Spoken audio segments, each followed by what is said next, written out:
Mari, jemaat yang dikasihi Tuhan, kita bersama-sama akan memperkatakan apa yang dimaksud dengan Pentakosta ketiga dan Mazmur 91. Apa yang dimaksud dengan Pentakosta ketiga? 1. Pentakosta ketiga adalah pencurahan Roh Kudus yang dahsyat di zaman ini, melebihi yang terjadi di Azusa Street. 2. Pentakosta ketiga akan mengakibatkan penuaian jiwa yang terbesar dan yang terakhir sebelum Tuhan Yesus datang kembali. 3. Pentakosta ketiga akan membangkitkan generasi Yeremia, yaitu anak-anak muda yang dipenuhi Roh Kudus, cinta mati-matian kepada Tuhan Yesus, tidak kompromi terhadap dosa, dan akan bergerak untuk memenangkan jiwa. 4. Pentakosta ketiga lahir di Indonesia dan bergerak ke bangsa-bangsa.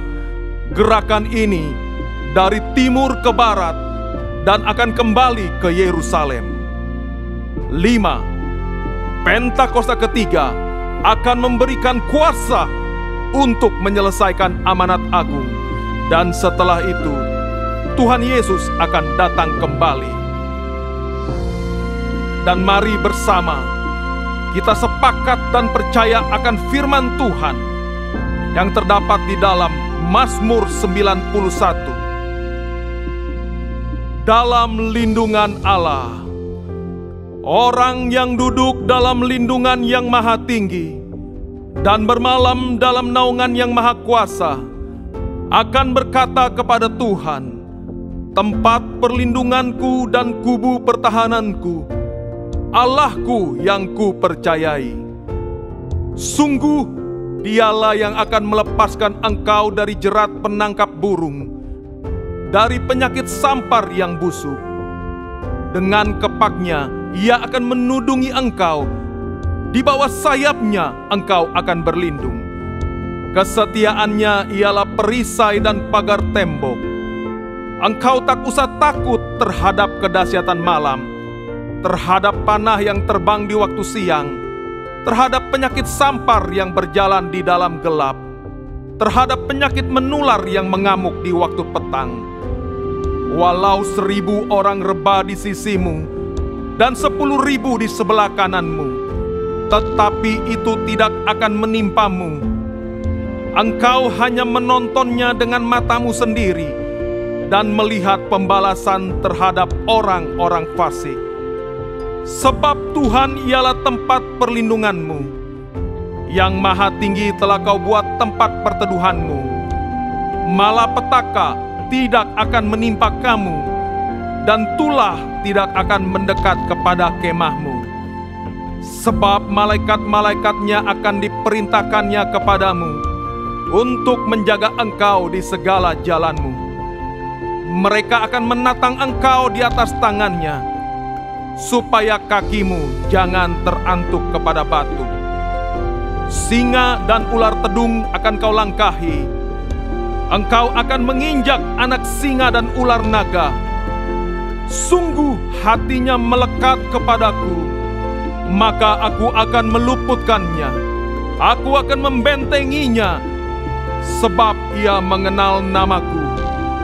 Bila ia berseru kepadaku, aku akan menjawab. Aku akan menyertai dia dalam kesesakan.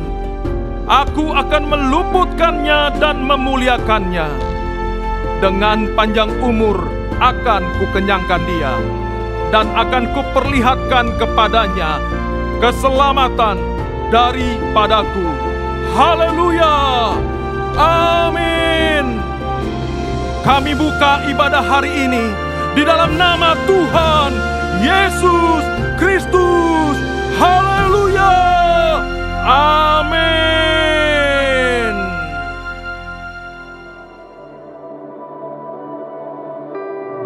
Thanksgiving is more than a holiday. It's an attitude of the heart. The Bible reminds us in 1 Thessalonians 5:18, "Give thanks in all circumstances, For this is the will of God in Christ Jesus for you. Gratitude is not just for moments when life feels full and blessings overflow. It's also for the quiet times, the challenges, and even the trials. Because true thanksgiving rests not in what we have, but in the one who provides. Psalm 107:1 proclaims, "Give thanks to the Lord, for he is good. His love endures forever." This Thanksgiving, may our hearts rise in worship, our words be filled with gratitude, and our lives reflect the goodness of God. For every gift, every blessing, and every moment, we give thanks to the Lord.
Shalom. Ada sukacita Bapak Ibu. Amin. Saya percaya bahwa anugerah Tuhan yang baru setiap pagi itu akan menjadi sukacita bagi Bapak Ibu dan kita semua dalam segala keadaan. Mari saya undang Bapak Ibu, kita bangkit berdiri. Kita akan memulai ibadah ini dengan doa syafaat. Bapak, terima kasih untuk hari ini. Kami boleh bersama-sama berkumpul Tuhan di rumah-Mu untuk memuji, menyembah, dan membawa persembahan yang terbaik Tuhan. Sebab Engkau telah mempersiapkan setiap berkat-berkat rohani yang terbaik bagi setiap kami. Terima kasih Tuhan, kami juga membawa bangsa kami Indonesia ke dalam tangan-Mu. Tuhan, kami rindu Tuhan, bangsa kami terus Engkau pulihkan Tuhan. Dan kami juga rindu Tuhan, kiranya ada hujan pertobatan dan keselamatan atas bangsa kami. Kami berdoa Tuhan, pintu-pintu penginjilan itu terbuka atas bangsa kami Indonesia. Biarlah setiap lidah boleh mengaku, setiap lutut boleh bertelut bahwa Yesus adalah satu-satunya Tuhan dan Juru Selamat. Terima kasih Tuhan, kami juga membawa Bapak Presiden Prabowo dan wakilnya Bapak Gibran, serta seluruh menteri yang ada di kabinet merah putih. Tuhan yang terus tuntun memberikan hikmat, serta berikan rasa takut dan gentar akan Tuhan. Boleh mengambil setiap keputusan, kebijakan yang mendatangkan keadilan, kesejahteraan dan kesetaraan atas seluruh rakyat Indonesia. Terima kasih Tuhan. Kami membawa Gembala Sidang kami Pak Niko dan Gembala CK7 Pak Dr. Yanto. Engkau yang terus mengurapi hamba-hamba-Mu ini Tuhan, dalam setiap pelayanannya, dalam pengembalaannya, membawa setiap kami menjadi umat yang layak, menjadi saksi-saksi Kristus yang memiliki karakter Kristus. Engkau juga memberikan kesehatan terbaik serta perlindungan-Mu sempurna atas seluruh keluarga besar hamba-hamba-Mu. Juga saat ini kami bersyukur Tuhan bahwa Engkau telah berjanji pada hari kedatangan-Mu Tuhan, Engkau akan mencurahkan Roh-Mu atas generasi muda. Generasi ini, generasi Yeremia akan bangkit, akan hidup kudus, dipenuhi oleh Roh Kudus. Cinta mati-matian kepada Tuhan Yesus tidak kompromi dengan dosa, dan akan terus bergerak untuk memenangkan jiwa-jiwa. Dan kami berdoa untuk anak muda di CK7, anak-anak muda di tempat ini. Kami berdoa Tuhan, bangkitlah Tuhan. Kami berdoa Tuhan, Engkau mencurahkan api kebangunan rohani terjadi atas anak-anak muda di CK7. Dan kami berdoa setiap pelayanan BPA akan bangkit dan lahir pemimpin-pemimpin yang berkarakter Kristus. Terima kasih Tuhan. Inilah doa-doa kami di dalam nama Tuhan Yesus. Mari Bapak Ibu yang siap beribadah sama-sama katakan amin. Amin. Haleluya. Saya mau lihat seberapa banyak orang-orang yang siap untuk menerima sukacita dan kekuatan yang baru dari Tuhan. Bapak Ibu Saudara, mungkin minggu ini bukan minggu yang mudah, tapi kita mau percaya bahwa di dalam hadirat Tuhan kita akan menemukan sukacita dan kekuatan yang baru. Amin. Mari kita berikan tepuk tangan untuk Tuhan kita.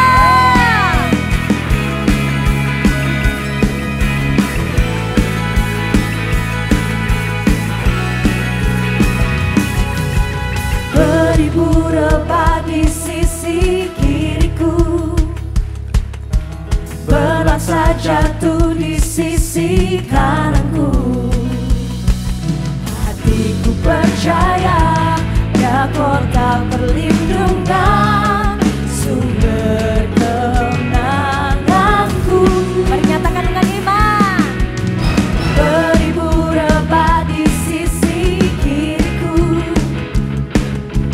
berasa jatuh di sisi kananku. Hati kami percaya Tuhan, Percaya ya kota perlindungan, sumber kemenanganku. Bila Tuhan sertaku, siapa jadi lawanku? Musuh tak dikalahkan, aku menang. Bila Tuhan sertaku, siapa jadi lawanku? Yesus Raja Mulia, haleluya. sorangan haleluya.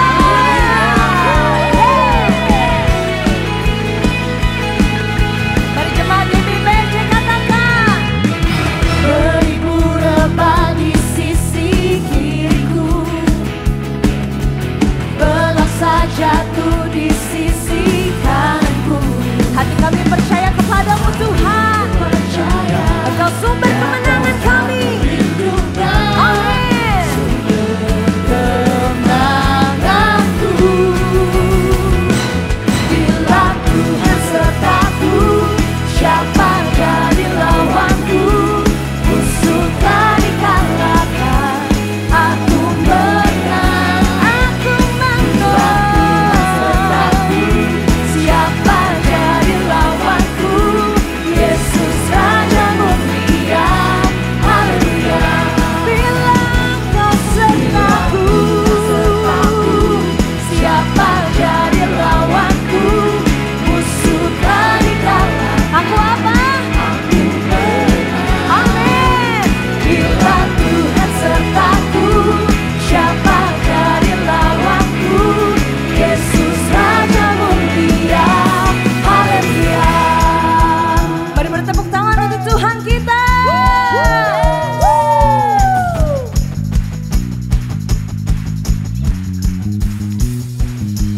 Engkau Raja kami yang mulia, sumber kekuatan dan kemenangan dalam kehidupan kami Tuhan. Kami berikan yang terbaik untuk Tuhan Yesus hari ini. Sama-sama katakan. Tuhan sertaku, siapa jadi lawanku? Musuh tak dikalahkan, aku menang. Yes. Bila Tuhan sertaku, siapa jadi lawanku? Tidak ada Bapak Ibu Saudara. Yesus Raja Mulia, haleluya. Mari lebih lagi katakan. Bila Tuhan sertaku, siapa jadi lawanku? Musuh tak dikalahkan, Kami menang di dalam Engkau Yesus. bila Tuhan sertaku, siapa jadi lawanku? Yesus Raja Mulia, haleluya.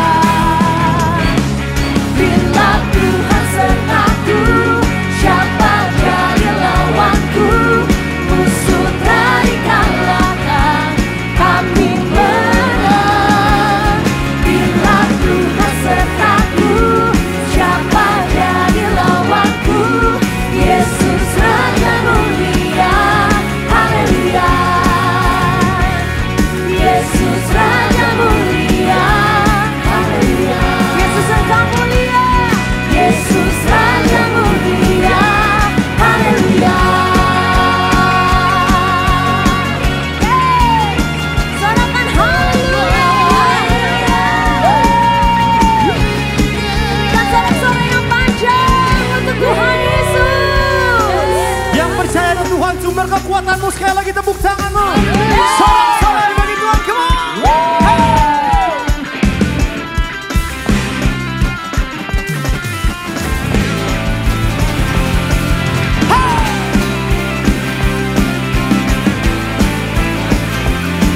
Ada Tuhan sumber perlindungan kehidupan kami Tuhan. Sebab itu kami nyatakan pada Tuhan, Kau Tuhan perlindunganku, Kau Tuhan kekuatanku, Kaulah anugerah bagiku.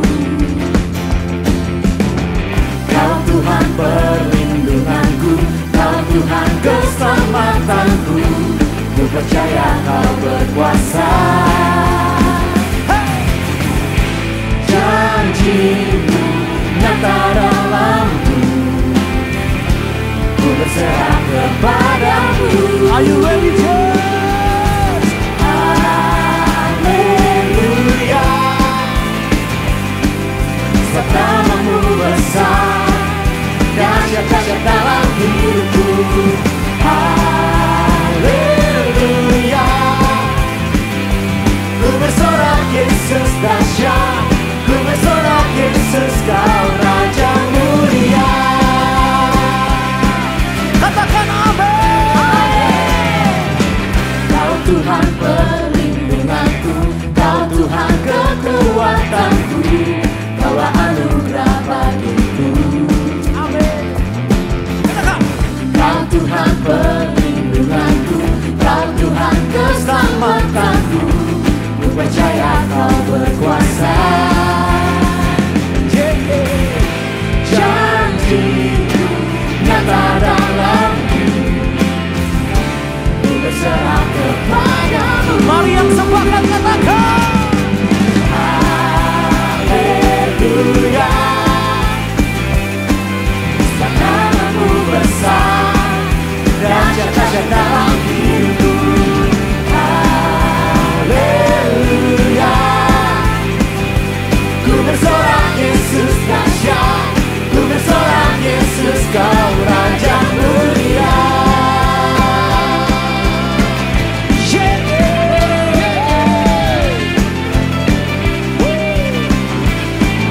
mari yang percaya katakan sama-sama saudara. Janji-Mu nyata dalamku, ku berserah kepadamu.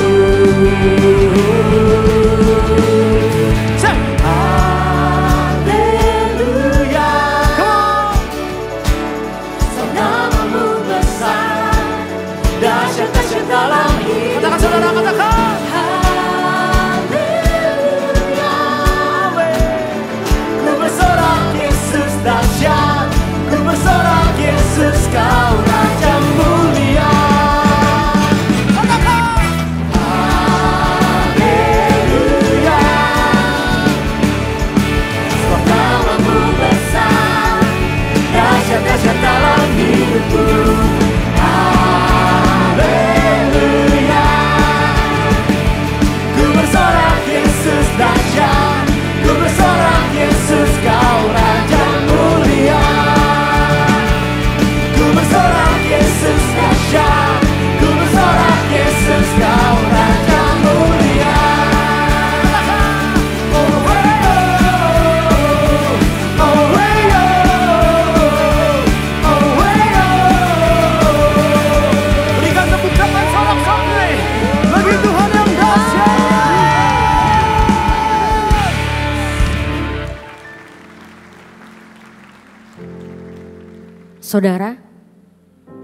Saudara, apakah pernah mengalami namanya putus asa, pergumulan? Karena saya sendiri pernah, dan bahkan hampir mau menyerah, karena saya gak kuat lagi sama permasalahan yang ada. Tetapi orang terdekat saya mengingatkan saya, dia bilang begini, kamu coba doa sama Tuhan. Kamu ngomong sama Tuhan. Nangis, curhat sama Tuhan. Apa permasalahanmu? Dan yang paling penting adalah Jangan mengandalkan kekuatan kamu sendiri, melainkan harus mengandalkan kekuatan Tuhan. Karena di satu sisi saya selalu mengingat kayak saya bisa berjalan sendiri, tapi ternyata tidak. Saya lemah. Dan lewat lagu ini yang akan kita nyanyikan sebentar lagi, diingatkan bahwa setiap musim yang ada di kehidupan kita, mau susah, mau senang, kita harus berserah kepada Tuhan. Dan percaya bahwa kekuatan Tuhan itu nyata dalam hidup kita. Amin. Mari sama-sama kita siapkan hati kita. Mari sama-sama buka hatimu sepenuhnya untuk Tuhan Yesus. Sebab karena Tuhanlah yang berkuasa.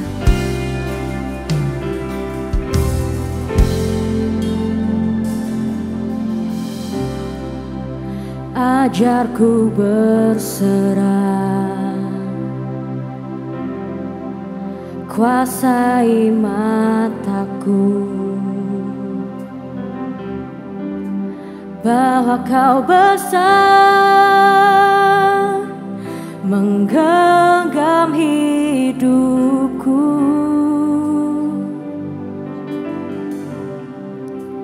Walau ku berjalan di lembah yang gelap,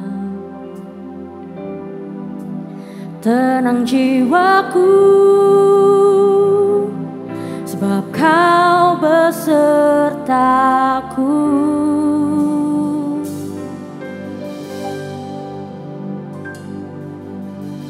Selama ku hidup, apapun musimku, ku percaya kebesaran-Mu, kekuatanku di dalam-Mu. Ku serahkan hidupku, akui kuasa-Mu, ku serukan kebesaran-Mu. Masa depanku terjaga di tangan-Mu. Mari sama-sama beri tepuk tangan yang terbaik untuk Tuhan.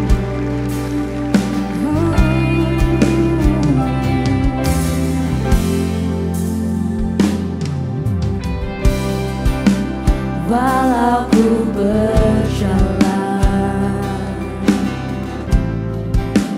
di lembah yang gelap, tenanglah jiwa kami Tuhan, tenang jiwaku,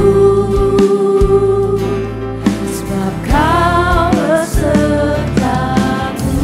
Selama ku hidup, selama ku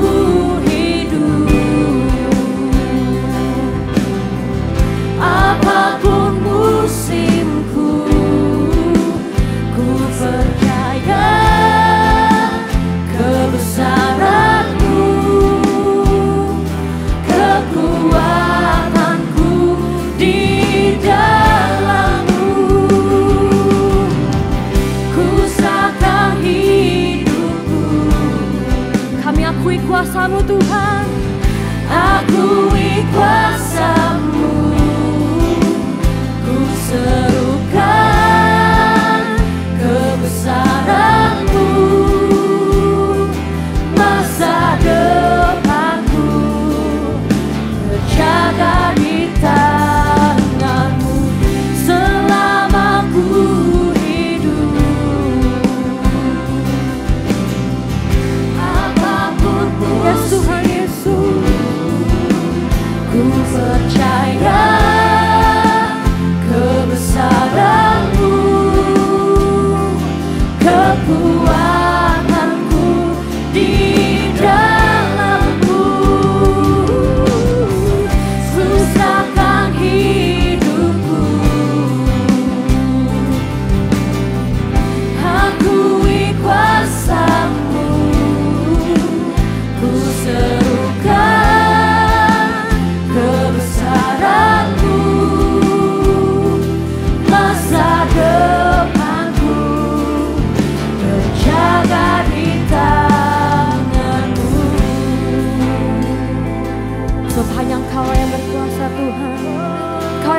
berkuasa di hidup kami Tuhan Yesus. Kau yang berkuasa, surga bumi kan menyembah Yesus, Raja segalanya. Kau yang berdaulat, surga bumi kan menyembah Yesus, Raja selamanya. Kau yang berkuasa, surga bumi kan menyembah Yesus, Raja segalanya. Kau yang berdaulat, surga bumi kan menyembah Yesus, Raja selamanya. Kau yang berkuasa, surga bumi kan menyembah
Tuhan. Apapun musimku, ku percaya kebesaran-Mu, kekuatan-Ku di dalam. Kami berserah penuh sama Tuhan. Ku serahkan hidupku. Akui kuasa-Mu, Tuhan, kami percaya. ku serukan kebesaran-Mu, masa depanku terjaga di dalam. Katakan sama Tuhan. Selama ku hidup. Jadikan lagu sebagai doamu, saudara. Katakan sama. Apapun musimku, ku percaya kebesaran-Mu,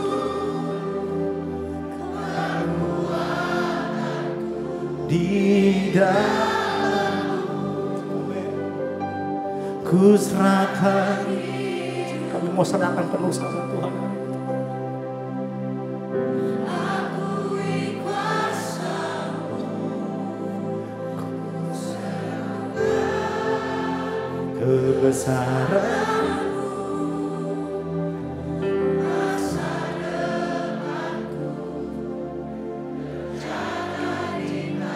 Sekali suara katakan saudara.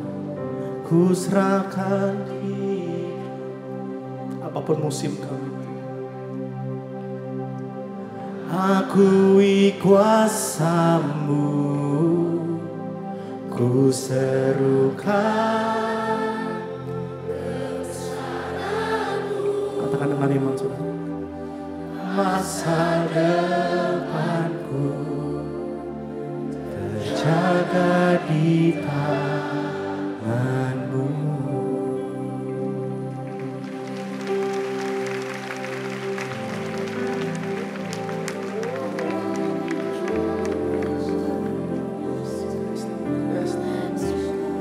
Saudara ambil waktu saudara ya. Kau bersyukur walaupun kau belum melihat mungkin. Walaupun mungkin kau belum merasakan. Maka hari ini saudara engkau sama-sama datang sama Tuhan. Kau bilang Tuhan aku mau serahkan semua sama Tuhan.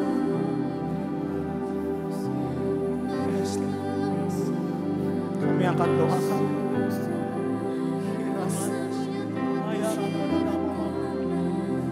Yes. Tuhan lihat setiap hati. Tuhan lihat setiap hati kami Tuhan. Oh Ramaya Syarab. Yes. Yes Lord. Oh Ramaya Syarab.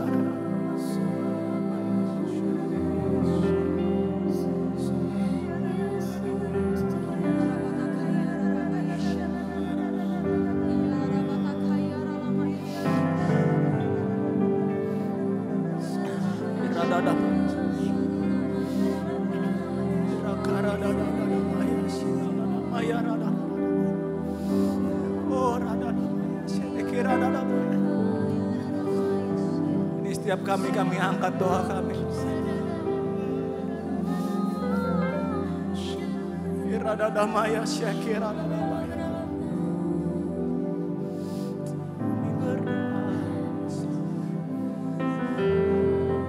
Keputusan kami tetap mau bersyukur sama Tuhan. Kami tetap mau bersyukur sama Tuhan hari ini. Yes. Ya. Yes. Yes. Yes.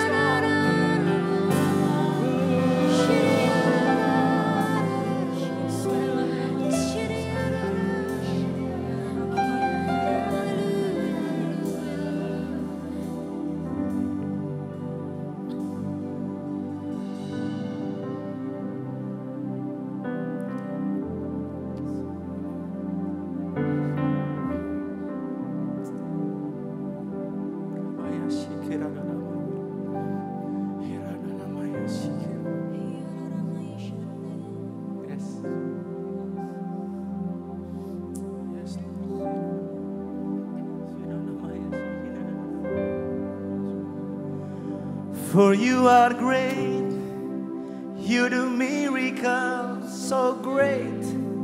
There is no one else like you. There is no one else.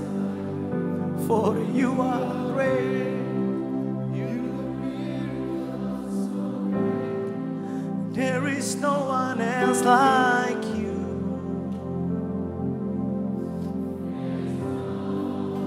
Jadikan lagu ini sebagai doamu ya Saudara. For you are great. For you are great. Come on. You do miracles so great. There is no one else like you. Amen, amen. There is no one else like you. For you are great. You do miracles so great. Amen. There is no one Kami else terima like janjimu. you. Kami terima janjimu Tuhan. There is no one else.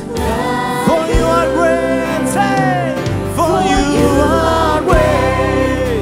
You do miracles so great. There is no one else like you. Amen, amen. There is no one else like you. For you are great. You do miracles so great. There is no one else like you.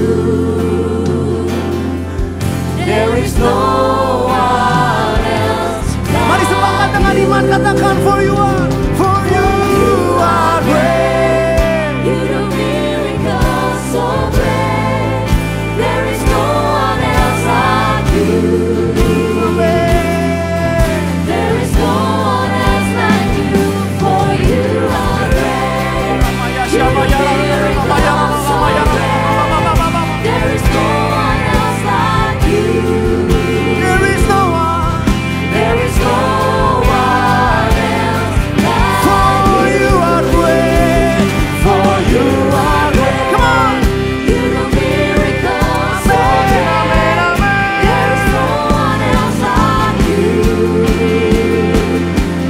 There is no one else like you. For you are great. You do miracles so great. There is no one else like you. There is no one. There is no one else like you. Katakan, sebab kau besar Tuhan. Sebab kau besar, perbuatanmu ajaib. Tiada seperti Engkau. Tiada. Tiada seperti Engkau. Sebab kau besar, perbuatanmu ajaib. Tiada seperti Engkau.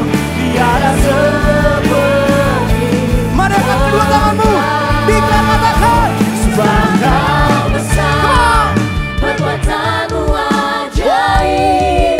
Tiada seperti Engkau. Tuhan dengar kami hari ini Tuhan. Tiada seperti Dengar hati kami Tuhan. Engkau besar, Perbuatanmu ajaib.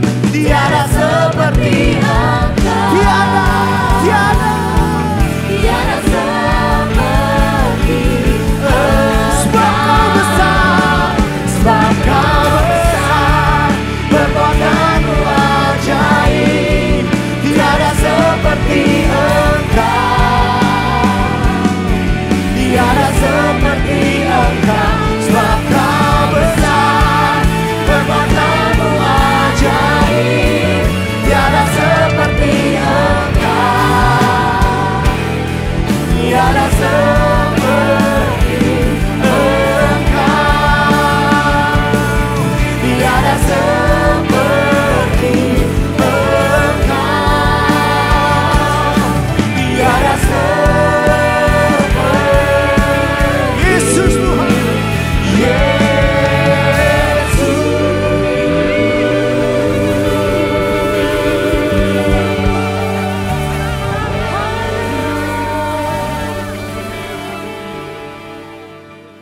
Shalom, saudara. Sebelum kita merenungkan firman Tuhan, mari kita berdoa sejenak supaya apa yang kita renungkan, kita pelajari pada hari ini, kita mengerti apa yang menjadi kerinduan Tuhan untuk kita lakukan. Kita bersatu dalam doa. Bapa, terima kasih untuk anugerah-Mu. Dialah puji-pujian kami, menjadi dupa yang harum, yang menyenangkan hati Tuhan. Sorak-sorai kami, hanya kami tujukan kepada satu pribadi, yaitu Tuhan Yesus Kristus. Sekarang Kau akan berfirman ya Tuhan, urapi kami. Kami buka telinga mata rohani kami untuk mendengar dan melihat perbuatan-perbuatan Allah yang luar biasa yang dilakukan oleh Tuhan Yesus Kristus dalam hidup kami. Urapi kami Tuhan, dalam nama Yesus. Mari yang siap mendengarkan firman Tuhan, sama-sama kita katakan amin. Nah saudara, hari ini kita akan belajar tentang satu kehendak Allah yang harus kita lakukan sebagai anak-anaknya, yaitu tentang kesetiaan kepada Dia. Banyak sekali orang kalau ditanya, apakah engkau percaya kepada Yesus? Semua percaya. Ya, saya percaya. Apa engkau tahu bahwa Tuhan kita adalah Tuhan yang ajaib, yang berkorban buat kita? Ya, kita semua mengakui bahwa Yesus Kristus adalah Tuhan dan Allah kita. Bahkan puji-pujian kita tadi kita tujukan kepada satu pribadi, yaitu Yesus Kristus. Tapi tahukah saudara, bukan hanya sampai di situ Tuhan mau kita lakukan. Tuhan mau kita memiliki kesetiaan yang sungguh-sungguh kepada Tuhan. Kita memiliki apa yang namanya hati yang melekat senantiasa kepada Tuhan. Bukan hanya tentang ibadah, persembahan, puji-pujian, tapi sikap hati yang setia kepada Tuhan. Oleh sebab itu, hari ini kita akan belajar satu keluarga besar, ya, satu rumpun disebut sebagai keluarga kaum Rehab. Ini mungkin jarang dikhotbahkan, mungkin saudara juga asing dengan nama ini. Siapa itu Rehab, gitu ya? Tetapi kita akan belajar bagaimana kaum Rehab ini adalah kaum yang setia. Diuji seperti apapun, dia tetap setia akan aturan-aturan yang ditetapkan oleh nenek moyangnya kepada mereka, supaya mereka setia kepada Tuhan. Nah, mengapa Tuhan mau kaum Rehab ini dijadikan model kesetiaan anak-anak Tuhan? Karena peristiwanya, saudara, itu terjadi ketika sebelum pembuangan kerajaan Yehuda, yaitu kerajaan selatan dari Israel itu, dibuang ke Babel. Nah, kisahnya seperti apa? Terlebih dahulu, mari kita lihat siapa itu kaum Rehab dan apa peristiwanya seperti apa. Dimulai dari apa, saudara? Bagaimana kerajaan Israel itu terbelah menjadi dua. Pasca kematian Salomo, Israel terbelah menjadi dua. Kerajaan utara disebut kerajaan Israel. Ibu kotanya Samaria. Nah, yang selatan, saudara, kerajaan selatan namanya kerajaan Yehuda. Ibu kotanya Yerusalem. Singkat cerita, raja-raja yang memerintah di utara dan selatan, kalau yang di utara itu pertama Yerobeam, sementara yang selatan itu Rehabeam. Mereka betul-betul kebanyakan itu menyakiti hati Tuhan. Mereka ditolong Tuhan, disertai Tuhan, diberi kesempatan untuk mereka hidup benar di hadapan Tuhan. Tapi mereka seringkali menyakiti Tuhan. Boleh dikatakan, sebagian besar raja-raja utara dan raja-raja selatan itu menyakiti hati Tuhan. Dengan cara apa? Menyembah ilah-ilah lain. Menduakan hati. Tidak setia kepada Tuhan. Oleh sebab itu, Tuhan menjatuhkan hukuman. Kalau kerajaan utara 10 suku dibuang ke Asyur dan tidak dikembalikan, saudara. Hanya tersisa kaum Samaria. Sementara kerajaan selatan, 2 suku, yaitu Yehuda dan Benyamin, melihat saudara-saudaranya di utara itu dibuang ke Asyur, mereka tidak belajar. Mereka justru juga ikuti kesalahan, pemberontakan kepada Allah. Sehingga mau tidak mau, Tuhan menjatuhkan hukuman pada mereka. Kemana saudara dibuang? Ke Babel. Tapi berbeda. Kalau yang utara tidak dikembalikan, tapi yang selatan dikembalikan. Nah, kalau saudara bisa lihat tentang pembuangan, peta pembuangan Israel dan Yehuda, saudara lihat, kalau yang ungu itu, kerajaan utara dibuang ke Asyur dan tidak dikembalikan. Sementara yang selatan, yang hijau itu, dibuang ke Babel, tetapi setelah 70 tahun dikembalikan ke Yerusalem. Yang orange itu adalah pengembalian orang-orang buangan kaum Yehuda ke Yerusalem kembali. Nah, kita kembali kepada kaum Rehab ini. Suku Rehab itu seperti apa? Sekilas tentang suku Rehab. Kaum Rehab ini adalah orang Israel dari garis keturunan Yehuda. Mereka mengikuti teladan pemimpinnya yaitu Yonadab bin Rehab. Jadi orang Rehab ini punya leluhur namanya Yonadab. Nah, Yonadab ini memberikan sebuah aturan kepada keturunannya termasuk kaum Rehab. Kaum Rehab ini juga kaum yang setia kepada Tuhan. Karena pada waktu pemberontakan orang Israel ketika ada peristiwa lembu emas, saudara. Kaum Rehab itu tetap menjaga kemurnian imannya. Sehingga apa? Ia memihak kepada Allah Israel. Dan melawan pemuja-pemuja Baal. Termasuk pemuja-muja lembu emas ini. Berikutnya, saudara. Ketika terjadi ekspansi orang Babel ke wilayah-wilayah Israel bagian selatan, maka orang Rehab ini datang ke Yerusalem. Datang ke Yerusalem. Karena mereka takut. Ada orang Babel, ada orang Aram gitu ya. Yang datang menyerang ke Yerusalem dan mereka mengungsi ke Yerusalem. Melihat ketaatan mereka pada janji yang dibuat kira-kira 200 tahun sebelumnya. Membuat malu orang Yehuda yang sudah tidak setia kepada Allah. Jadi peristiwa ini, saudara, apa yang akan kita pelajari ini, kaum Rehab dipakai Tuhan untuk mencelikkan mata orang Yehuda. Bagaimana orang Rehab, suku terkecil ini, setia kepada peraturan-peraturan nenek moyangnya. Tapi sayang, Yehuda tidak setia kepada aturan-aturan Tuhan. Oleh sebab itu kita pelajari, saudara. Di dalam Yeremia pasal 35 ayat 1 dan 2. Kita akan baca bersama-sama ya. Buka Alkitab saudara. Yeremia 35 ayat 1 dan 2. Suatu kali Tuhan datang kepada Nabi Yeremia pada peristiwa sebelum pembuangan ke Babel. Tujuannya apa? Mengingatkan bangsa Yehuda, kerajaan Yehuda, supaya memiliki kesetiaan, ketaatan kepada Tuhan seperti kaum Rehab ini. Demikian firman Tuhan. Yeremia 35 ayat 1 dan 2. Firman yang datang dari Tuhan kepada Yeremia di zaman Yoyakim bin Yosua, Raja Yehuda bunyinya. Pergilah kepada kaum orang Rehab.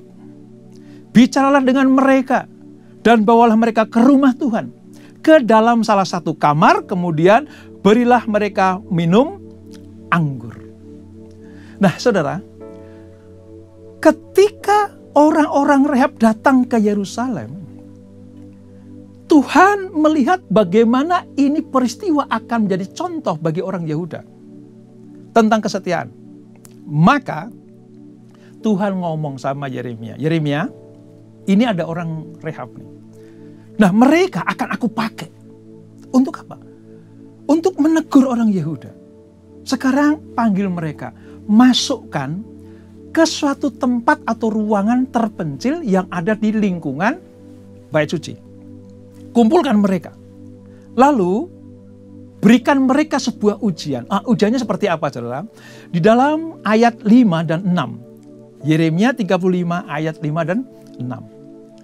Lalu Yeremia berkata seperti ini. Di depan anggota-anggota kaum Rehab, orang Rehab itu, aku meletakkan piala-piala penuh anggur dan cawan-cawan. Lalu aku berkata kepada mereka, silahkan minum anggur. Jadi ketika mereka sudah dimasukkan, kaum Rehab dimasukkan ke sebuah kamar, bilik kecil begitu, tertutup saudara. Hanya dengan Yeremia mereka ada di dalam itu. Saya punya bayang gini, lalu dikunci kamar itu.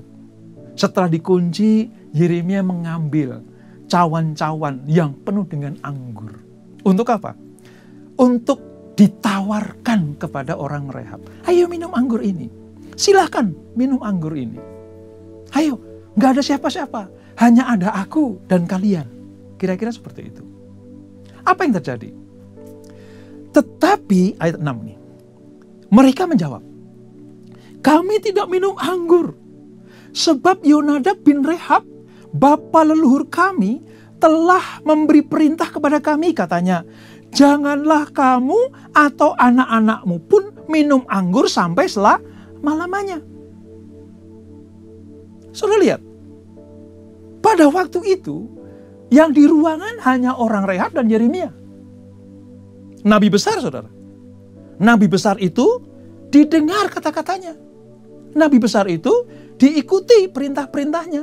Nabi besar itu dipercaya nubuatannya. Diikuti teladan hidupnya. Jadi ketika Yeremia menawarkan anggur, harusnya orang-orang Rehab itu mau. Wong yang nyuruh Yeremia. Tapi lihat, jawaban mereka, tidak sang nabi. Leluhur kami sudah melarang kami minum anggur itu. Tidak sang nabi, kamu diperintahkan dengan ketat.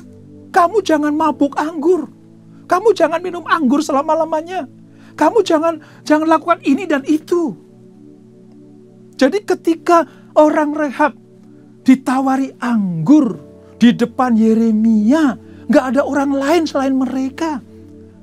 Mereka tetap menjaga aturan, menjaga perintah, menjaga hukum yang diberikan nenek moyangnya, leluhurnya, kepada kaum Rehab ini. Wow, luar biasa, saudara. Orang Rehab tetap kokoh, kuat iman. Kami setia kepada aturan nenek moyang kami. Kami setia kepada tuntunan nenek moyang kami. Kami setia kepada hukum-hukum yang diberikan nenek moyang kami. Sebab kami tidak boleh minum anggur. Nanam anggur saja nggak boleh, apalagi minum anggur.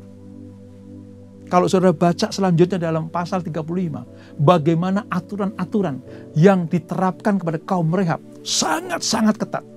Dan mereka nomaden, saudara. Hidup berpindah-pindah. Makanya mereka tidak bisa berkebun. Mereka dilarang berkebun. Tidak boleh memiliki kebun anggur. Bahkan jangan membangun rumah. Nah, yang kita pelajari sekarang adalah ketika diuji. Tidak ada orang lain. Hanya Rehab, kaum Rehab dan Yeremia. Tapi mereka tetap setia kepada aturan, hukum-hukum, dan perjanjian dari nenek moyang kepada mereka. Saudara bisa lihat. Berbanding balik dengan orang-orang Yehuda. Berbanding balik dengan orang-orang Israel. Mereka dapat hukum dan aturan dari Tuhan. Mereka dapat peringatan-peringatan dari Tuhan. Tuhan berkata, jangan berzina, jangan menyembah berhala, jangan punya ilah-ilah lain. Tapi mereka melanggarnya. Tapi mereka mengingkari janji-janji Tuhan. Mereka tidak seperti kaum Rehab yang tetap setia. Diuji itu langsung oleh nabinya loh, saudara. Bukan oleh raja. Bukan oleh orang-orang yang bertindak dursila. Tapi orang kudus yang menguji kaum Rehab. Mereka tetap setia kepada hukum-hukum nenek moyangnya. Sementara orang Yehuda diperingatkan Tuhan. Diberi perjanjian, diberi hukum dan aturan. Mereka dengan gampang sekali, mudah sekali melanggarnya. Maka jangan heran kalau Tuhan akan membuang mereka ke Babel. Peristiwa ini, saudara, ujian kaum Rehab ini terjadi sebelum orang Yehuda dibuang ke Babel. Masih ada waktu sebenarnya untuk belajar dari kaum Rehab. Tapi Yehuda tetap tegar tengkuk. Dia tidak mau mengikuti aturan-aturan yang Tuhan berikan. Nah, dosa-dosa orang Yehuda itu seperti apa? Diceritakan, saudara, di dalam pasal 35 dari Yeremia ini, ayat 15. Demikian firman Tuhan. Ayat 15 dari pasal 35, kitab Yeremia. Hei orang Yehuda, aku telah mengutus kepadamu segala hambaku, yakni para nabi, terus-menerus. Dan mengatakan, kembalilah kamu masing-masing dari tingkah lakumu yang jahat itu. Perbaikilah perbuatanmu. Janganlah mengikuti Allah lain untuk beribadah kepada mereka. Maka kamu akan tetap diam di tanah yang telah kuberikan kepadamu dan kepada nenek moyangmu. Tetapi kamu tidak mau memperhatikannya dan kamu tidak mau mendengarkan aku. Ini Allah menegur orang Yehuda. Tuhan mau harusnya orang Yehuda ngerti hukum Allah, peraturan Allah, perjanjian Allah. Kalau mereka tetap setia kepada aturan Allah dan perjanjian Allah, maka mereka tidak akan dibuang. Tapi sekalipun orang reyab ditampilkan, mereka tetap saja menyakiti hati Tuhan. Maka tadi dikatakan, kamu tidak mau memperhatikan dan kamu tidak mau mendengarkan aku. Tidak seperti kaum Rehab. Jauh dari tanahnya, jauh dari tempat tinggalnya yang nomaden itu. Diuji oleh Yeremia, mereka tetap setia kepada janji nenek moyangnya. Wow. Kalau kepada nenek moyangnya saja mereka pegang teguh aturan itu, apalagi kepada Tuhan. Harusnya seperti itu, saudara. Berapa banyak di antara kita? Berapa banyak di antara saudara dan saya yang tetap setia kepada janji-janji Allah? Diuji seperti apapun kita tetap setia kepada Tuhan Yesus. Datang pencobaan, datang ujian, silih berganti, ditawarkan kenikmatan dunia. Apakah kita tetap setia kepada Tuhan? Dengan cara apa? Tetap menyembah Dia dengan segenap hati. Tetap beribadah dengan takut dan gentar. Tetap mengikuti apa yang menjadi aturan-aturan Tuhan. Sayang sekali, banyak orang yang percaya kepada Tuhan, menyakiti hati Tuhan. Sama seperti Yehuda ini. Apa akibatnya? Kepada orang yang tidak setia kepada aturan Tuhan. Tidak ikuti apa yang menjadi hukum-hukumnya Allah. Tidak setia kepada Allah yang sudah membebaskan mereka dari cengkeraman Fir'aun. Akibatnya apa? Mereka dibuang ke Babel selama 70 tahun. Yeremia 25, saudara. Ayat 7, 8, 9, dan 11. Kita baca bersama-sama. Yeremia 25, ayat 7, 8, 9, dan 11. Tetapi kamu tidak mendengarkan aku. Demikianlah firman Tuhan. Sehingga kamu menimbulkan sakit hatiku dengan buatan tanganmu untuk kemalanganmu sendiri. Ayat 8. Sebab itu beginilah firman Tuhan semesta alam. Oleh karena kamu tidak mendengarkan perkataan-perkataanku. Ayat 9. Sesungguhnya aku akan mengerahkan semua kaum dari utara. Demikianlah firman Tuhan. Menyuruh memanggil Nebukadnezar Raja Babel. Hambaku itu, aku akan mendatangkan mereka melawan negeri ini. Melawan Yehuda. Ayat 11. Maka seluruh negeri ini akan menjadi reruntuhan dan ketandusan. Dan bangsa-bangsa ini akan menjadi hamba kepada Raja Babel 70 tahun lamanya. Nah, saudara lihat. Tuhan itu sebenarnya penuh kasih kepada umatnya. Sekian lama mereka menyakiti hati Tuhan. Sekian lama mereka membelakangi Tuhan. Sekian lama mereka mendustai Tuhan. Bahkan sebelum Tuhan menjatuhkan hukuman pun diberi kesempatan untuk bertobat. Didatangkan kaum Rehab. Ini enggak kebetulan, saudara. Bagaimana menjadi sebuah teladan. Menjadi sebuah alat peraga. Harusnya, hai orang Yehuda, kamu seperti kaum Rehab ini. Walaupun enggak dilihat orang. Walaupun tempat tersembunyi. Di depan nabiku pun, kata Tuhan, mereka tetap setia, memegang teguh, tidak mencemari hidupnya, tidak mengotori kehidupannya dengan minum anggur itu. Kalau mereka saja taat kepada perintah leluhurnya, harusnya kamu, hei Yehuda, lebih taat, lebih setia dengar-dengaran kepadaku. Itu isi hati Tuhan.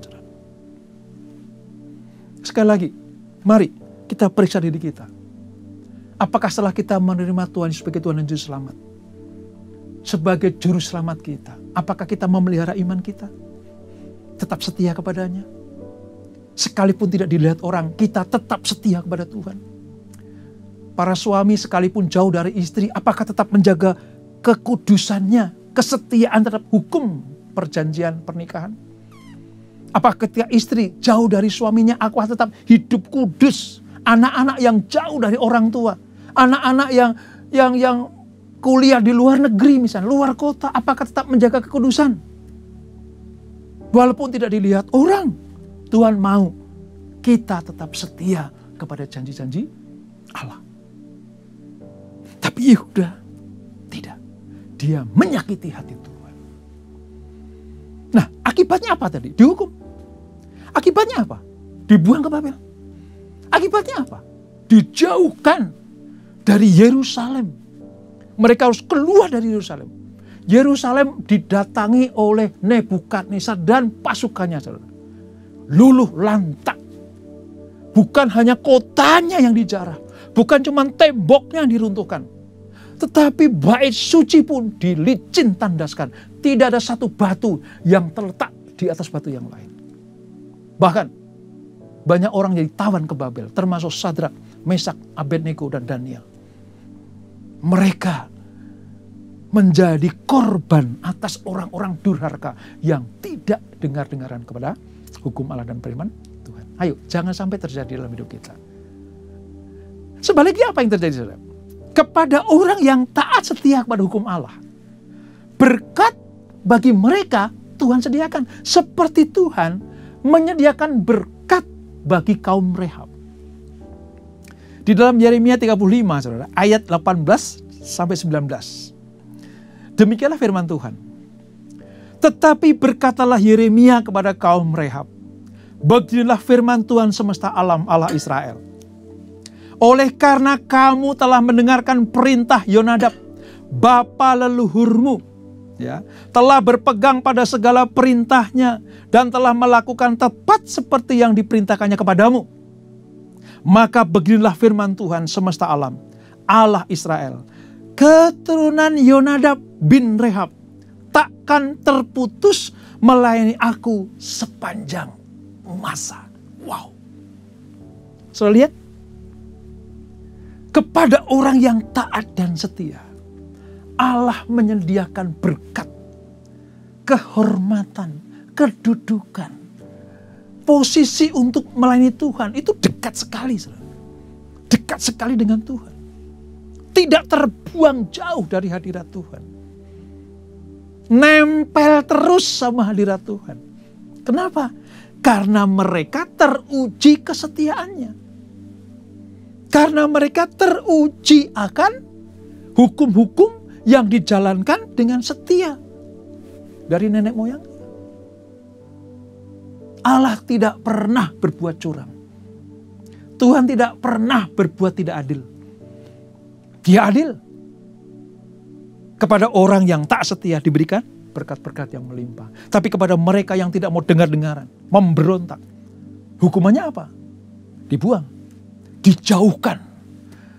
Seperti tertolak begitu, saudara. Walaupun pada akhirnya nanti 70 tahun itu mereka dikembalikan. Tapi saudara lihat, kalau kita baca selanjutnya, orang Yehuda selama 70 tahun di pembuangan di Babel, saudara. Mereka sangat menderita. Jiwanya tertekan. Mereka cuma ingat pengen kembali ke Yerusalem. Mereka cuma mau kembali ke Yerusalem.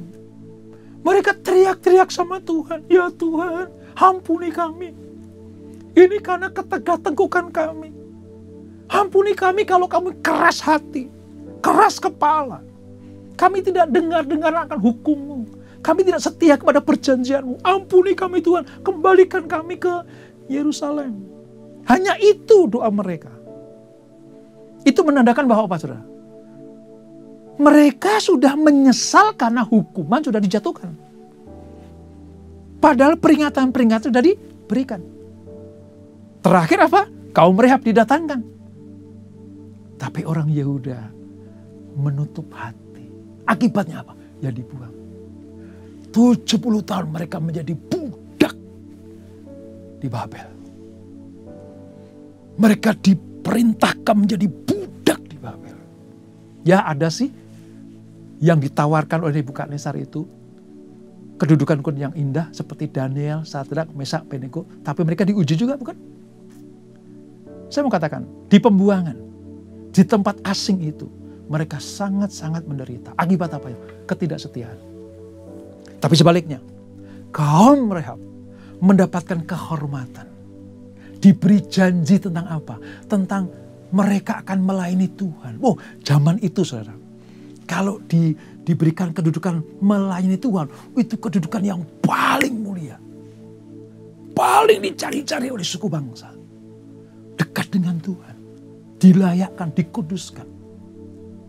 Mereka sangat bersuka cita karena mereka berpegang teguh kepada janji-janji. Kepada hukum-hukum yang diberikan nenek moyangnya kepada mereka.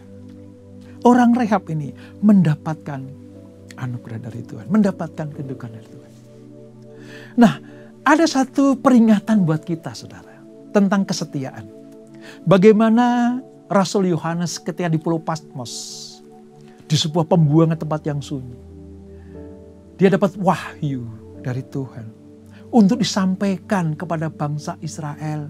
Kepada umat-umat perjanjian baru. Kepada orang-orang Kristen sampai dengan saat ini. Apa yang Tuhan berikan kepada Yohanes untuk disampaikan kepada orang percaya dari generasi ke generasi. Di dalam Wahyu 2 ayat 10. Wahyu 2 ayat 10. Demikian firman Tuhan. Setia sampai mati. Jangan takut terhadap apa yang harus engkau derita. Sesungguhnya iblis akan melemparkan beberapa orang dari antaramu ke dalam penjara supaya kamu dicobai. Dan kamu akan beroleh kesusahan selama 10 hari. Dikatakan akan ada penderitaan. Akan ada orang yang dicobai, diuji gitu. Tapi apa tidak dira? Hendaklah engkau setia sampai mati. Dan aku akan menganugerahkan kepadamu mahkota kehidupan. Kalau peristiwa kaum Rehab dan pembuangan orang Yahuda yang tidak setia itu ke Babel, itu perjanjian lama saudara. Ya, orang banyak berkata, itu kan kasus atau peristiwa yang lama. Yang perjanjian baru seperti apa? Ditandaskan oleh Rasul Yohanes dalam Wahyu 2 ayat 10 tadi. Siapa yang setia sampai mati akan berikan mahkota kehidupan. Itu sama seperti kaum Rehab yang setia kepada janji atau peraturan nenek moyangnya. Leluhurnya dipegang teguh aturan itu. Dan dia mendapatkan apa? Kemuliaan dari Tuhan. Demikianlah umat perjanjian baru, saudara dan saya. Siapa yang tetap berpegang teguh pada iman kepada Yesus Kristus. Sekalipun dicobai, diuji. Gak ada orang lihat. Tapi siapa yang setia seperti kaum Rehab akan diberikan apa? Mahkota kehidupan. Itulah sebabnya Tuhan berpesan, setialah sampai mati. Jangan seperti Yehuda yang tidak setia. Akhirnya dibuang ke Babel 70 tahun lamanya. Jadilah seperti kaum Rehab yang tetap setia kepada nenek moyangnya. Setia kepada nenek moyangnya saja diberikan anugerah keselamatan dan kedudukan yang luar biasa. Apalagi setia kepada Tuhan. Apalagi setia kepada Yesus. Upahnya melebihi apa yang diterima oleh kaum Rehab. Upahnya lebih besar daripada kaum Rehab. Apa itu? Mahkota kehidupan. Wow, itu artinya kehidupan kekal bersama dengan Tuhan. Nah, pesan Tuhan hari ini apa? Saya rangkum dengan 4 hal. Yang pertama, tetaplah setia. Tuhan menghargai kesetiaan dan ketaatan. Bahkan kepada aturan sederhana. Apalagi kepada firman Tuhan. Yang taat kepada aturan yang sederhana saja Tuhan sangat menghargai. Apalagi taat setia kepada perintah Tuhan. Itu kesetiaan. Yang kedua, disiplin hidup. Kaum Rehab mengajarkan kesederhanaan, pengendalian diri, dan konsistensi. Ini saya katakan saudara, konsistensi. Di tengah masa seperti apapun, waktu seperti apapun, keadaan seperti apapun, bahkan di dalam ujian dan pencobaan seperti apapun, kesetiaan kita tetap kita pegang teguh. Itu artinya apa? Disiplin hidup kita. Mahkota hanya diberikan kepada mereka yang setia. Mereka yang punya disiplin yang hidup itu. Untuk apa? Kemuliaan Allah akan dinyatakan. Yang ketiga, ini menjadi sebuah peringatan buat kita. Kalau dulu kepada kaum Yehuda, orang Rehab dijadikan alat peraga Tuhan untuk menegur kaum Yehuda. Hari ini firman ini untuk menegur saudara dan saya. Tegurannya, jikalau suatu bangsa bisa setia kepada tradisi manusia, apalagi kita seharusnya setia kepada Allah yang hidup. Kalau kita sering pegang tradisi ya saudara. Saya berasal dari bagian pulau di Jawa ini saudara. Tradisinya apa? Hormati orang tua. Kemanapun kami pergi harus ingat ya, petua, pesan ya, orang tua saya, nenek moyang saya. Saudara mungkin dari daerah mana, dengar-dengaran, cara punya tradisi yang menghormati, ya, mengingat kebaikan orang tua. Semuanya kita pegang. Itu membuat Tuhan sangat disukakan. Apalagi kalau kita pegang teguh aturan Tuhan, firman Tuhan. Wow, luar biasa. Dan yang terakhir, janji Tuhan kepada mereka yang setia, berkat menanti. Tapi sebaliknya, kepada mereka yang tidak setia, hukuman akan dijatuhkan. Dan ini saudara, lintas generasi, progresif. Artinya begini, kalau dulu terjadi di kaum Yehuda, dibuang ke Babel. Lalu kaum Rehab dipermuliakan, diberikan kedudukan yang tinggi di pelayanan Tuhan. Progresifnya begini, sama seperti mereka, kita pun akan mengalami. Yang setia diberkati, yang tidak setia dihukum. Simple. Oleh sebab itu, lewat renungan firman Tuhan hari ini, mari tetap setia kepada Tuhan. Disiplin diri. Kalau Tuhan tegur, kalau Tuhan kasih pelajaran-pelajaran, kalau Tuhan kasih kita supaya mengingat akan masa-masa yang dahulu, orang-orang dahulu yang pernah ditegur Tuhan dan diberikan anugerah oleh Tuhan. Kita belajar dari itu. Dan yang terakhir, ingat janji Tuhan. Sekali dia berjanji, tidak pernah mengingkarinya. Oleh sebab itu, hari ini pelajarannya tetap setia kepada Tuhan Yesus. Sekali Yesus, tetap Yesus. Tuhan Yesus memberkati. Mari kita berdoa. Bapa di surga, terima kasih untuk firman-Mu pada hari ini, mengingatkan kami supaya kami menjaga hukum-hukum-Mu, menjaga aturan-aturan Tuhan, setia kepada perintah Tuhan, mengikuti apa yang Tuhan mau kami lakukan. Di tengah ujian dan pencobaan seperti apapun, kami mau setia seperti kaum Rehab setia kepada nenek moyangnya. Demikianlah kami setia kepada Tuhan. Maka Allah menjanjikan mahkota kehidupan menjadi bagian kami. Kami tidak mau seperti kaum Yehuda yang tegar tengkuk, melupakan kebaikan Tuhan, mengingkari janji-janji Tuhan, dan tidak mengindahkan aturan-aturan dan didikan Tuhan. Akibatnya mereka dibuang ke Babel. Kami nggak mau Tuhan, kami nggak mau dibuang ke Babel. Kami mau tetap ada dalam hadirat-Mu. Dan kami percaya kalau kami setia sampai mati, seperti yang diterima Yohanes di Pulau Patmos dalam Wahyu 2 ayat 10 tadi, kami akan mendapatkan mahkota kehidupan. Siapapun kami yang taat dan setia, mahkota kehidupan pasti akan kami terima. Di dalam nama Yesus yang diberkati, sama-sama kita katakan, amin. Tuhan Yesus memberkati. Shalom.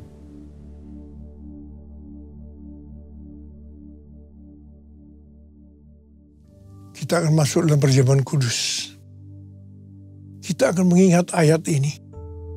Sebab setiap kali kamu makan roti ini dan minum cawan ini, kamu memberitakan kematian Tuhan sampai ia datang. Perjamuan kudus adalah perjamuan Tuhan Yesus sendiri.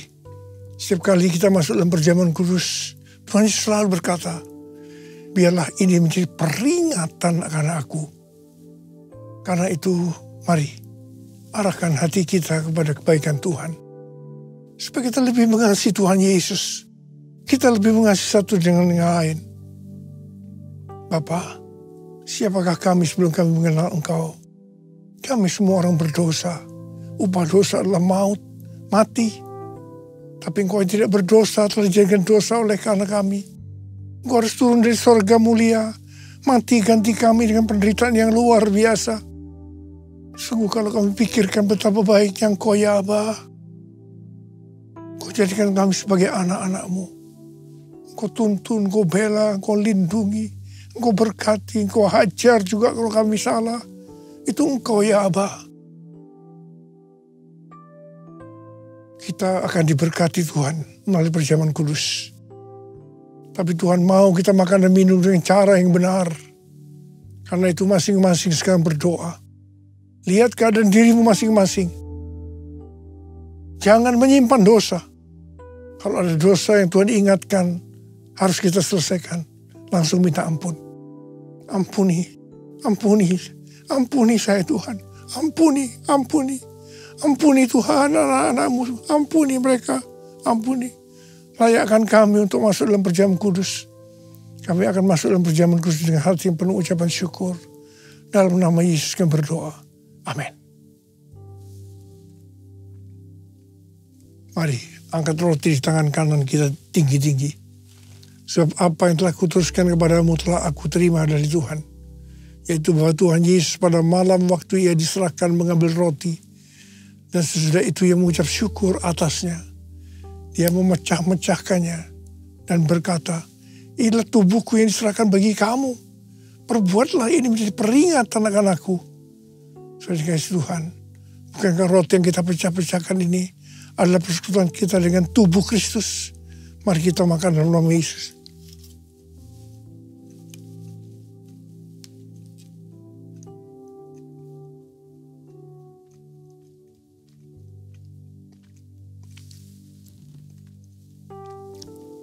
Angkat cawan di tangan kanan kita tinggi-tinggi.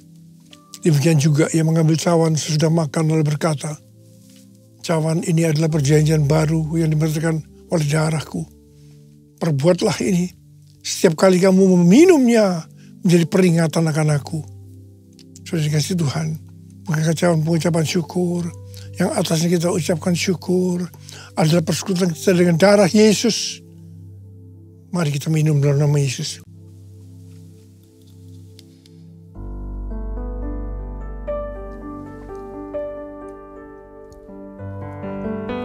Angkat tangan kita di hadapan Tuhan. Ucapan syukur dengan suara, jangan diam. Tuhan terima kasih. Tuhan terima kasih. Tuhan terima kasih. Tuhan terima kasih. Tuhan terima kasih. Oh, Yesus terima kasih. Terima kasih. Terima kasih. Terima kasih. Terima kasih Yesusku, puji syukur hanya bagi Tuhanku. Terima kasih Yesusku, terima kasih Yesusku, puji syukur hanya bagi Tuhanku. Terima kasih, terima kasih Yesusku. Terima kasih Yesusku, puji syukur hanya bagi Tuhanku. Terima kasih Yesusku, terima kasih Yesusku, puji syukur hanya bagi Tuhanku. Puji syukur hanya bagi Tuhanku. Syukur hanya bagi Tuhan.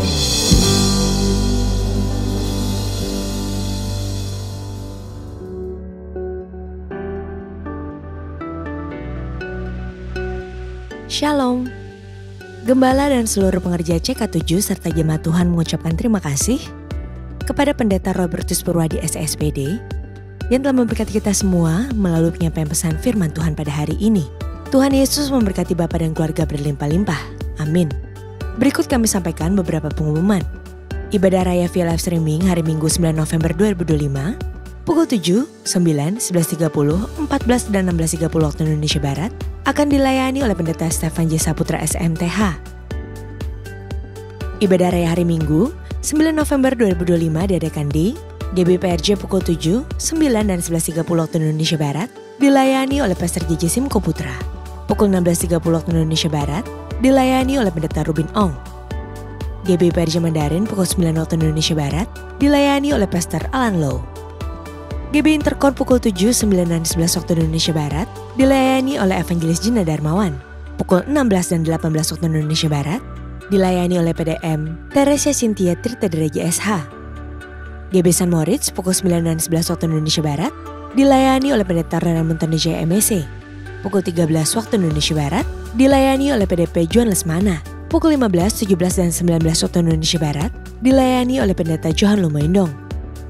PRJ Pluit pukul 9 dan 11 waktu Indonesia Barat dilayani oleh Pendeta Johan Lumoindong. Pukul 16.30 waktu Indonesia Barat dilayani oleh Evangelis Indri Pardede. GBHCR pukul 8 dan 10 waktu Indonesia Barat dilayani oleh Evangelis Selviawati MTH. GBI Amsutra Mall pukul 7, 9 dan 11 waktu Indonesia Barat dilayani oleh Pendeta Dr. Andes Markus Simanjuntak MTH. Pukul 13 waktu Indonesia Barat dilayani oleh Evangelis Indri Pardede. Pukul 15 dan 17 waktu Indonesia Barat dilayani oleh Pendeta Stefan J. Saputra SMTH. Ibadah Raya Onsite di atas disertai dengan ibadah pemudaraan anak secara onsite.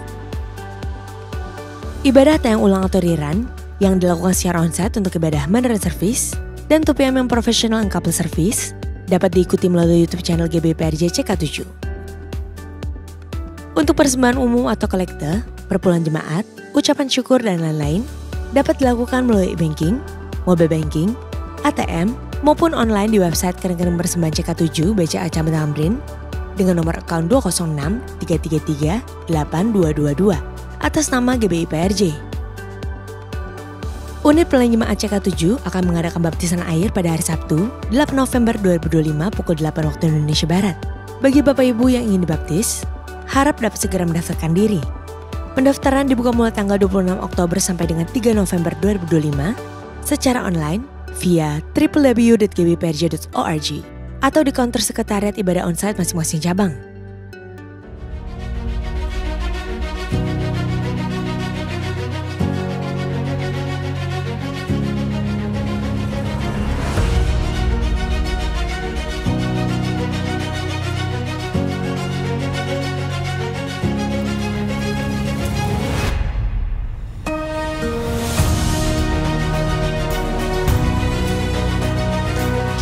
Kuncinya hukum kasih tadi, mengasihi Tuhan dengan segenap hati, mengasihi sama manusia seperti diri sendiri. That's it, very simple.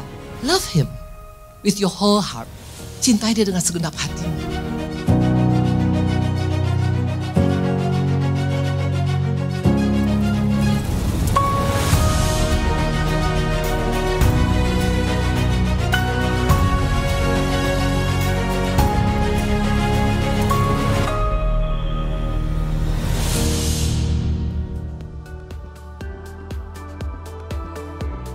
Berikut kami informasikan pasangan dari Jemaat GBPRJ Grup CK7 yang akan melangsungkan pemberkatan nikah.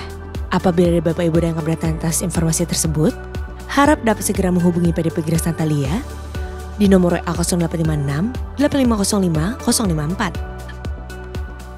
054. Untuk info lengkap seluruh kegiatan GBPRJ CK7, maka Bapak Ibu dapat follow sosial media GBPRJ baik di Instagram, TikTok maupun Facebook. Sekian pengumuman pada hari ini. Terima kasih atas perhatian Bapak Ibu sekalian. Tuhan Yesus memberkati.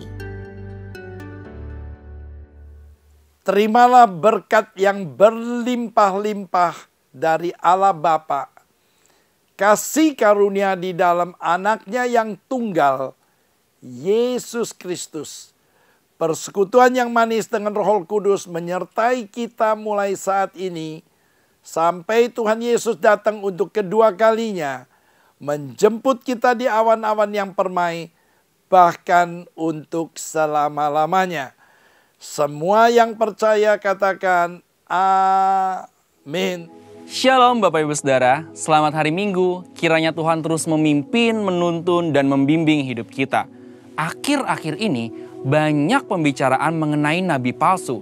Beberapa orang beranggapan apabila hamba Tuhan atau pendeta berdoa dan bernubuat, lalu apa yang dia katakan belum terjadi, maka hamba Tuhan atau pendeta tersebut dianggap sebagai nabi palsu. Hal ini pernah menjadi perbincangan di awal pandemi bahkan sampai hari ini. Itulah sebabnya edisi Voice of Pentecost kali ini akan membahas mengenai kenabian yang sejati. Untuk meluruskan pandangan-pandangan dan pembahasan mengenai nabi palsu dan hukuman mati bagi nabi palsu. Di dalam Ulangan 18 ayat 20-22 dikatakan, seorang nabi palsu layak mendapatkan hukuman mati karena dua alasan. Yang pertama, mengucapkan demi nama Tuhan perkataan yang tidak Tuhan perintahkan. Yang kedua, berkata-kata demi nama Allah lain. Arti yang kedua ini sangat jelas, yaitu secara jelas menggunakan nama Allah lain.